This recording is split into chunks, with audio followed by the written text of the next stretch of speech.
یا کبھی کبھی آپ دیکھیں گے سوشل میڈیا پہ آپ کے پاس کوئی کلپ آ جائے گا کہ جو امیر لوگ ہیں ان کے گھر میں کیا کچھ ہے، سوئمنگ پول ہے اور انہوں نے سپا بنایا ہوا ہے اور انہوں نے یہ رکھا ہوا ہے اور اتنے بیڈ روم ہیں اور ان میں ایسی ایسی چیزیں ہیں، اور ہم کہتے ہیں ہائے کاش میرے پاس اتنے پیسے آ جائیں. لیکن ہمارے پاس اس سے زیادہ بڑی چیز کی ایک سہولت اویلیبل ہے. اگر ہم چاہیں تو ہم بہت آسانی سے اس میں انویسٹ کر سکتے ہیں. سہل بن سعد رضی اللہ عنہ سے روایت ہے کہ اللہ کے رسول صلی اللہ علیہ وسلم نے فرمایا، اہل جنت جنت میں بالا خانوں کو اس طرح دیکھیں گے جس طرح تم آسمان میں ستارے دیکھتے ہو. یعنی خوبصورت مناظر کی بات کی گئی ہے. دنیا کے خوبصورت مناظر دیکھنے کے لیے ہم ہر وقت سوچتے رہتے ہیں کہ یہاں تک میں نے کیسے پہنچنا ہے، یہاں تک میں نے کیسے جانا ہے. لیکن وہ جو آخرت کے مناظر ہیں جو کہ جب انسان کام کرتا ہے اور اللہ کے ساتھ تعلق مضبوط کرتا ہے تو وہ گارنٹیڈ ملتے ہیں اور دنیا بھی بہتر ہو جاتی ہے. 21واں پارہ اور سورہ روم. بسم اللہ الرحمن الرحیم. الف لام میم غلبت الروم فی ادنی الارض وهم من بعد غلبهم سیغلبون. سورہ روم جو ہے اس کو اگر ہم دیکھتے ہیں تو یہ وہ وقت تھا کہ وہاں پہ ہم دیکھتے ہیں کہ دو سپر پاورز تھیں. ایک جو تھے فارسی تھے اور ایک رومنز تھے. جو پرشینز تھے وہ اس کی آگ کی پوجا کرنے والے تھے، تو ان کے ساتھ مشرکین مکہ کی بہت ہمدردیاں ہوتی تھیں. کیوں؟ اس لیے کہ وہ بھی شرک کرتے تھے اور ان کو لگتا تھا جو فارسی ہیں پرشینز ہیں وہ بھی شرک کرتے ہیں. اسی طرح جو رومنز تھے وہ کرسچنز تھے، اہل کتاب تھے، اور جو مسلمان تھے ان کی ہمدردیاں ساری اہل کتاب کے ساتھ تھیں.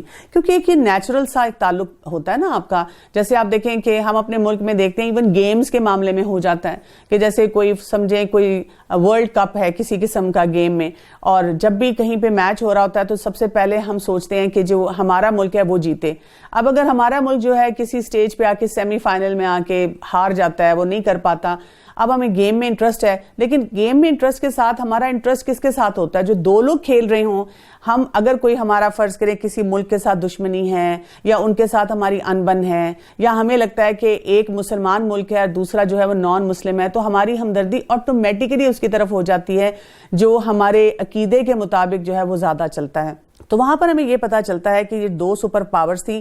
جب یہ آپس میں لڑا کرتی تھیں تو مشرکین مکہ جو تھے اور ساتھ مسلمان جو تھے وہ ایک دوسرے کی طرف ایسے آ جایا کرتے تھے کہ یہاں پہ ہم نے جو ہے کس طرح سے ان معاملات کو دیکھنا ہے.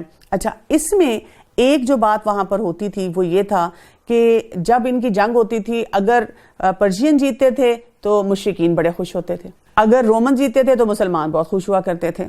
ایک دفعہ جب جنگ ہوئی اور ان کی بہت بڑی جنگ ہوئی تو اس میں جو رومی تھے وہ مغلوب ہو گئے، تو مسلمان ظاہر ہے وہ دل ہار گئے، اور مشرکین جو تھے اس وجہ سے ان کو بار بار ڈائریکٹلی انڈائریکٹلی جتاتے تھے، دیکھ لینا ایک دن ہم بھی تمہیں ہرا دیں گے. اور اس موقع پہ جب آپ سوچیں کہ جو رومنز تھے وہ مغلوب ہو چکے تھے، اللہ سبحانہ و تعالیٰ نے یہ صورت بھیج کر مسلمانوں کی حوصلہ افزائی کی اور ان کو ایک فیوچر پیک دی کہ ایک وقت آنے والا ہے جب آپ بھی کامیاب ہوں گے، آپ فکر نہیں کریں. تو یہاں پہ کیا کہا جا رہا ہے؟ شروع کرتی ہوں اللہ کے نام سے جو بہت مہربان اور نہایت رحم فرمانے والے ہیں. الف لام میم.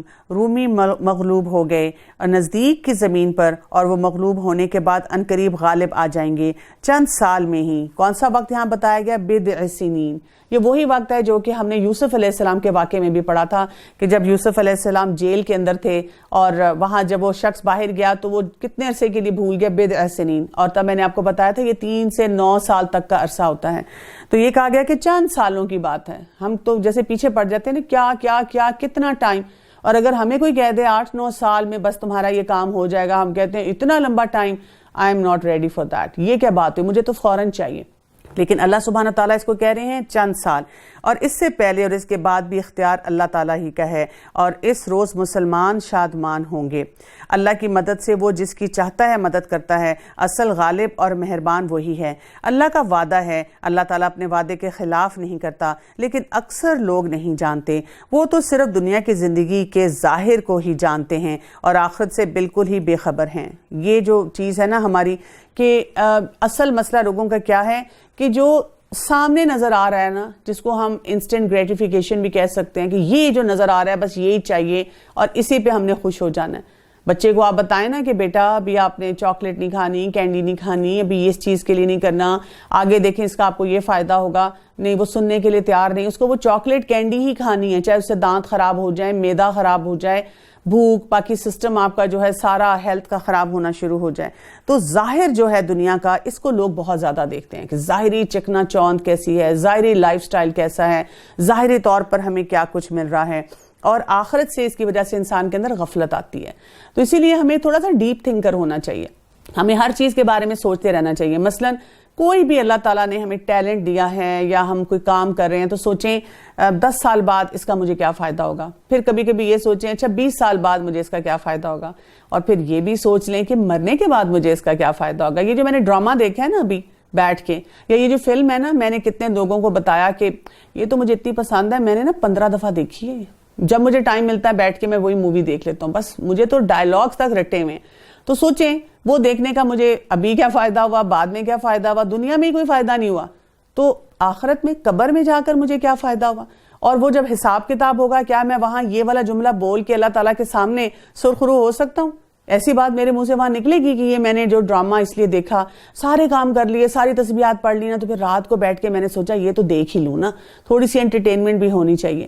یا کوئی بھی اور جو معاملہ ہم کرتے ہیں، اتنے بڑے بڑے گھر بنا لیتے ہیں، اس کی ان گھروں کو سجانے کی وجہ سے یا ان گھروں میں بسنے کی وجہ سے اور ان کی پوری فرنیشنگ کی وجہ سے کیا ہے ہمیں قرآن پڑھنے کا ٹائم نہیں مل رہا ہوتا. یا یہ کہ ہمارے پاس اتنا ٹائم نہیں ہوتا کہ ہم قرآن کے مجلس میں آئیں کیونکہ ہم نے اپنی وارڈروب کو بہت اپ ٹو ڈیٹ رکھنا ہوتا ہے، یا دنیاوی حساب سے ہمیں اپنے سکلز کو بلڈ کرنا ہوتا ہے. تو کیا ہوا، قبر میں جاتے ساتھ ہی سب کچھ ختم ہو گیا. وہاں کی زندگی کے لیے کیا چاہیے تھا اس کی طرف میری توجہ نہیں تھی. کیا ان لوگوں نے اپنے دل میں یہ غور نہیں کیا کہ اللہ نے آسمانوں کو اور زمین کو اور ان کے درمیان جو کچھ ہے سب کو بہترین کرینے سے مقرر وقت تک کے لیے پیدا کیا ہے؟ ہاں، اکثر لوگ یقیناً اپنے رب کی ملاقات سے منکر ہیں. اصل مسئلہ ہمارا یہ ہے، جب ہم جانتے ہی نہیں، مانتے ہی نہیں. جیسے ایک انسان کو اگر بتایا جائے کسی جاب کے لیے جاتا ہے کہ اس کا فلاں جگہ انٹرویو ہونا ہے، اور اس کو کہہ دیا جائے کہ بس آپ تیاری رکھیں، any minute you will get a call, اور وہاں پر آپ کو جب کال آئے گی تو آپ نے انٹرویو کے لیے اپیئر ہونا ہے، تو اپنی بیسٹ پریپریشن رکھے. وہ انسان کیا کرتا ہے؟ روز تیاری کرتا ہے، بالکل ہائی الرٹ پہ بیٹھا ہوتا ہے کہ اب میرا انٹرویو ہونا ہے. کیا انہوں نے زمین میں چل پھر کر یہ نہیں دیکھا کہ ان سے پہلے لوگوں کا انجام کیسا ہوا، اور ان سے بہت زیادہ طاقتور تھے، اور انہوں نے بھی زمین بوئی جوتی تھی اور ان سے زیادہ آباد کی تھی، اور ان کے پاس رسول روشن دلائل لے کر آئے ہیں. یہ تو ناممکن تھا کہ اللہ تعالیٰ ان پر ظلم کرتا، لیکن دراصل وہ خود اپنی جانوں پر ظلم کرتے تھے. یعنی جب ہم ہسٹری دیکھتے ہیں اور اس میں ہمیں بہت کچھ نظر آتا ہے. مسئلہ یہ ہے کہ سائنسی ترقی نے ہمیں یہ سکھا دیا ہے کہ جو اب سائنس کر رہی ہے کسی دور میں نہیں ہوا، اور اس سے ہم اتنے مرغوب ہو چکے ہیں، اتنے امپریس ہو چکے ہیں کہ ہمیں جو دین اور دین کی باتیں جو ہیں وہ بڑی دقیانوسی لگنا شروع ہو جاتی ہیں. اسی لیے اللہ تعالیٰ کہتے ہیں کہ ذرا کرو پیچھے پاسٹ میں پیک کر کے دیکھو، جھانک کے دیکھو، اور کیا نظر آئے گا. کیا اس دور میں بھی رہتے ہوئے ہم نے ایسے گھر بنائے ہیں جو کہ یہ پہاڑوں کو تراش کے ہیں؟ آپ سوچیں ابھی تک کتنی بکس لکھی جا چکی ہیں اس بات پہ، اس مسٹری کو سالو نہیں کیا جا سکا کہ یہ جو پیرامڈز بنے ہوئے ہیں ایجپٹ میں، ان کے اتنے بڑے پتھر انہوں نے اس وقت رکھے کیسے؟ ان کے پاس تو یہ ٹیکنالوجی نہیں تھی. یعنی وہ کہتے ہیں کہ آج کے دور میں بھی ہمارے پاس یہ ٹیکنالوجی نہیں ہے کہ ایسے بڑے پتھر، ایسے پیرامڈز ہم بنا سکیں نا. 7 ونڈرز میں سے یہ آتے ہیں. تو اس وقت انہوں نے کیسے کیے تھے؟ تو ہم اپنے آپ کو بڑی چیز سمجھیں، ہم سے پہلے بھی اقوام بہت کچھ کر کے گئی ہوئی ہیں. پھر آخر برا کرنے والوں کا بہت ہی برا انجام ہوا، اس لیے کہ وہ اللہ تعالیٰ کی آیتوں کو جھٹلاتے تھے اور اس کی ہنسی اڑاتے تھے. اللہ تعالیٰ ہی مخلوق کی ابتدا کرتا ہے، پھر وہی اسے دوبارہ پیدا کرے گا، اور پھر تم سب اسی کی طرف لوٹائے جاؤ گے. اللہ یبدأ الخلق ثم یعیدہ ثم الیہ ترجعون. ہم نے ڈیسائیڈ کیا تھا میں اس ایئر میں اس ڈیٹ پہ پیدا ہونا چاہتی ہوں، مجھے دراصل یہ سٹار سائن اچھا لگتا ہے اسی لیے مجھے اب پیدا ہونا ہے، میں نے بس سوچ لیا. نہیں، جو اللہ نے ہمارے لیے فیصلہ کر دیا ہم اسی طرح پیدا ہوئے، اور پھر کیا ہے، دوبارہ بھی وہ اسی طرح پیدا کرے گا جب وہ چاہے گا، اور ہم نے اسی کی طرف لوٹ کر جانا ہے. اور جس دن قیامت قائم ہو جائے گی تو گناہگار حیران زدہ رہ جائیں گے، اور ان تمام تر شریکوں میں سے ایک بھی ان کا سفارشی نہ ہوگا، اور خود یہ بھی اپنے شریکوں کے منکر ہو جائیں گے. اور جس دن قیامت قائم ہوگی اس دن تمام جماعتیں الگ الگ ہو جائیں گی. جو ایمان لا کر نیک عمل کرتے رہے وہ تو جنت میں خوش و خرم کر دیے جائیں گے، اور جنہوں نے کفر کیا تھا وہ ہماری آیتوں کو اور آخرت کی ملاقات کو جھوٹا کہا کرتے تھے، وہ سب عذاب میں پکڑ کر حاضر رکھے جائیں گے. یہ والی آیات جو ہے نا، صرف اگر میں کہوں کہ یہ آیت نمبر 15 اور 16 ہے، ایسے تمام لوگ جو کہتے ہیں نا کچھ بھی نہیں ہے، ایسے ہی پتہ نہیں ہمیں ڈراتے رہتے ہیں، پتہ نہیں کہ مولوی جو ہیں خطبے دیتے ہیں یا درس دیتے ہیں ڈراتے بہت ہیں، تو ان کو پڑھائیں، بلیک اینڈ وائٹ میں پڑھائیں، ان سے کہیں کہ جو بھی قرآن کا نسخہ آپ کے پاس، مصحف آپ کے پاس پڑھا ہوا ہے، ٹرانسلیشن آپ کے پاس پڑھی ہوئی ہے، یہ ایسی آیات پڑھ لیں، آپ کے سامنے سب کچھ آ جائے گا، کلیئرٹی سے بتا دیا گیا ہے کہ جو ایمان لانے والا ہے اس کا نتیجہ کیا ہے اور جو غلط کام کرنے والا ہے وہ کہاں پر ہوگا۔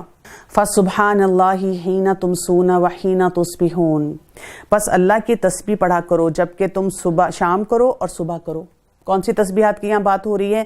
یعنی یہاں پر یہ بتایا جا رہا ہے کہ صبح اور شام کا وقت جو ہوتا ہے وہ اللہ کی حفاظت میں آنے کا وقت ہوتا ہے۔